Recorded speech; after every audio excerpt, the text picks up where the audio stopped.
Gods often mated with mortals, producing many demigod children, even including creatures like centaurs. And here, the 12 Olympians built their own cabins, where all their divine children could live safely. But the new boy, Percy, didn't know who his father was. He could only demonstrate his best skills first, to guess which god he might belong to. So, he tried archery. Should I try again? No! Next, he showed his skill at blacksmithing. Clearly, Percy didn't seem to excel at anything. Is there a Greek god of disappointment? Because of his apparent lack of talent, Percy was often bullied by others. They even forced him to the ground and tried to make him drink toilet water.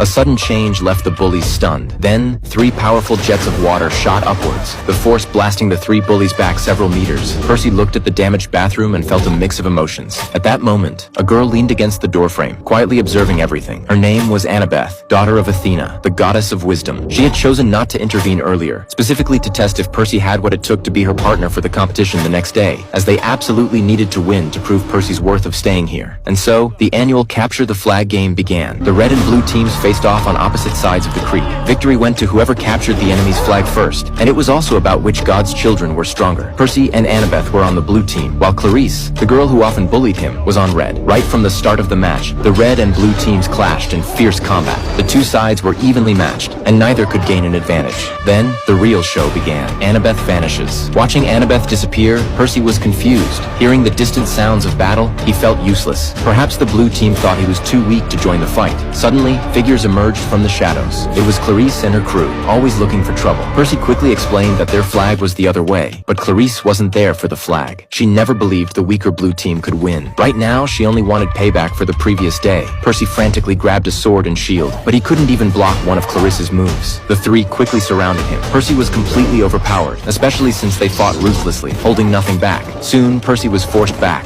all the way to the edge of the river. Yet Clarice still wasn't done with him. During the struggle, Percy accidentally snapped Clarice's spear, which made Clarice roar with anger because it was her personal weapon. But at that moment, commotion broke out behind them. Unexpectedly, Luke and others had planted the enemy's flag deep in the soil. The blue team erupted in victorious cheers. Clarice shoved Percy aside in frustration and stormed off, allowing Percy to finally breathe a sigh of relief. Then, Annabeth suddenly reappeared. It turned out she had used the clueless Percy as a distraction while she turned invisible, stole the red team's flag, and ultimately secured the win for blue. Annabeth then helped Percy to his feet, only to immediately push him into the water. Percy started to complain, not knowing this was the blue team's way of celebrating victory. However, at that moment, a strange miracle occurred. The cuts and bruises on Percy's body began to heal rapidly. Then, a glowing trident made of water formed above his head. This sight stunned everyone present. Unexpectedly, Percy's father was Poseidon, the god of the seas.